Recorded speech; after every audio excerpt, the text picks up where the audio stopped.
The Lord be with you and with your spirit. This is a reading from the Gospel according to Luke. Glory to you, O Lord. Jesus took Peter, John, and James and went up onto a mountain to pray. While he was praying, his face changed in appearance, and his clothes became dazzlingly white. Suddenly, two men were talking with him, Moses and Elijah.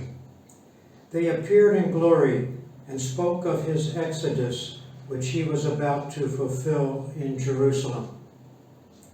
Peter and those with him had fallen into a deep sleep, but awakening they saw his glory, and likewise saw the two men who were standing with him. When these were leaving, Peter said to Jesus, "Master, how good it is for us to be here. Let us set up 3 tents, one for you, one for Moses, and one for Elijah." He did not really know what he was saying. While he was speaking, a cloud came and overshadowed them, and the disciples grew fearful as the others entered it. And then from the cloud came a voice which said, "This is my Son, my chosen one. Listen to him." And when the voice fell silent, Jesus was there alone. The disciples kept quiet, telling nothing of what they had seen at that time to anyone. The Gospel of the Lord. Praise to you, Lord Jesus Christ.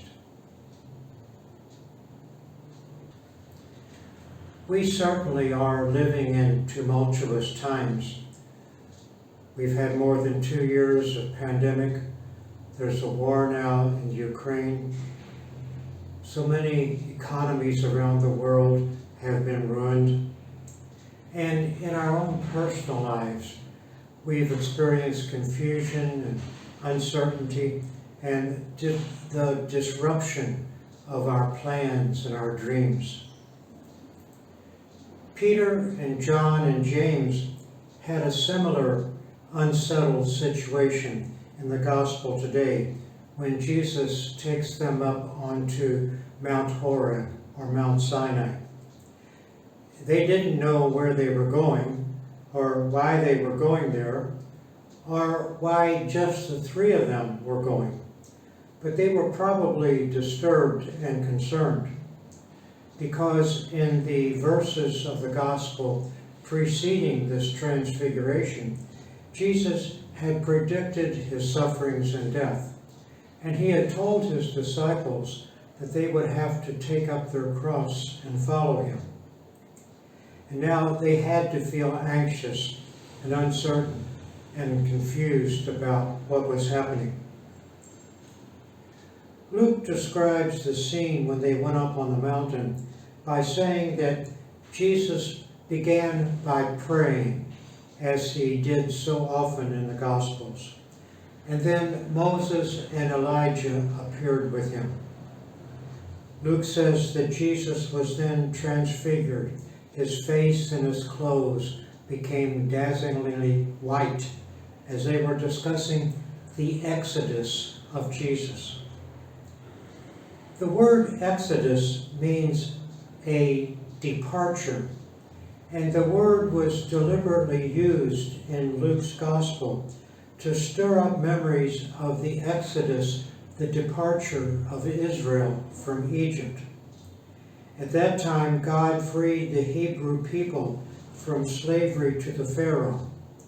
And in the desert then, they had to learn to trust God and to follow his directions. God helped the chosen people by establishing a covenant with them, and he was there with them to lead them and to guide them. Now Jesus wanted the disciples to remember how God was with their ancestors in the past. And now Moses and Elijah, the representatives of their ancestors, they are talking with Jesus about how God was with them now and about a new Exodus.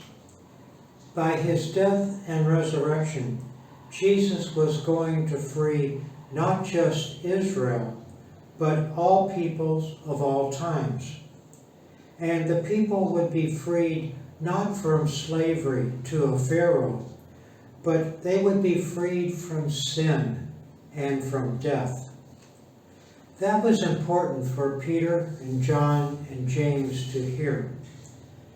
They were already anxious because of what Jesus had been teaching them before the Transfiguration. Their exciting and comfortable world with Jesus the miracle worker was changing. And they were soon to see Jesus turn his face toward Jerusalem. And many of his disciples would stop following him, and the religious authorities would be clashing and challenging him. All of their dreams, their hopes for the establishment of a new kingdom of Israel were going to be dashed, and then Jesus was going to be killed. And so now they needed to hear the message of the voice from the cloud, God speaking to them, "This is my chosen one, my beloved Son. Listen to him." And he is still with you. Today, we're in much the same situation as those disciples were. The world we were accustomed to has changed and will never be the same. The familiar parts of our lives have changed. The people, the routines, the habits that gave us security are gone. And so now we need to listen to the voice of Jesus, to the voice that encourages us and gives us direction. Lent is a time for listening, for talking with God, for renewing the covenant, for following God's ways. We are being reminded by God in this season that Jesus is still with us, and we need to listen to him.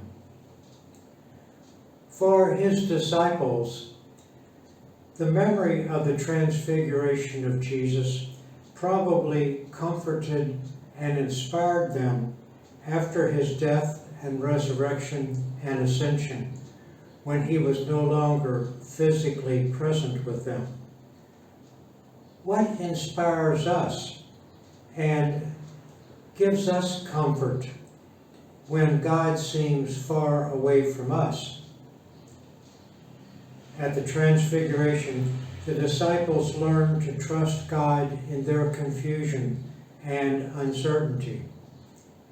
Do I trust God to lead me when the way forward seems unclear? The disciples then, and we, the disciples now, must learn to trust God in our confusion. We need to rely on God and on Jesus to guide our attempts to respond to the situation of uncertainty and doubt and confusion that is around us today. We need to remember to know that the God of glory and power, that God who was shown at the Transfiguration, is with us now to see us through.